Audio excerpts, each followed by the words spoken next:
মেয়েটি মূলত জিমে গিয়ে শরীরচর্চা করতে চেয়েছিল, কিন্তু হঠাৎই কয়েকজন খারাপ পুরুষ তাকে ঘিরে ধরে। হঠাৎ করে তারা মেয়েটির হাতে থাকা গাম্বেলটি শক্ত করে চেপে ধরে।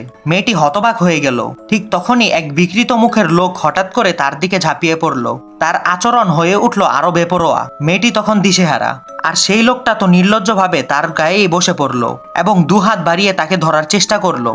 এই ভয়ানক মুহূর্তে একটা ফুটবল হঠাৎ করে সোজা গিয়ে লাগলো সেই লোকটার মাথায়।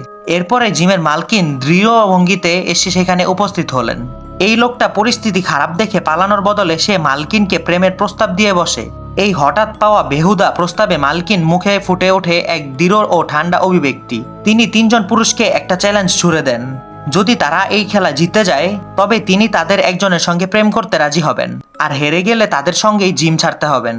লোক কোনো কিছু না ভেবে চ্যালেঞ্জ গ্রহণ করে ফেলে। মালকিন একটা বল হাতে তুলে নিয়ে বললেন, নিয়ম হলো নির্দিষ্ট সময়ের মধ্যে যদি তারা কোচের থেকে এই বলটা নিতে পারে তবেই জিতবে।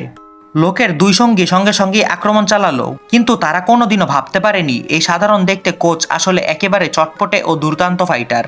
তিনজন মিলে আক্রমণ করলেও তারা কোচের ধারে কাছেও যেতে পারল না। মাত্র অল্প কিছুক্ষণের মধ্যেই তিনজনই ছিটকে পড়ল, পুরো শরীরের ব্যথা আর ক্ষত। পরিস্থিতি বেগতিক দেখে লোকটা বুদ্ধিমানের মতো পালিয়ে যায় এবং এভাবেই শেষ হয় এই অদ্ভুত নাটক।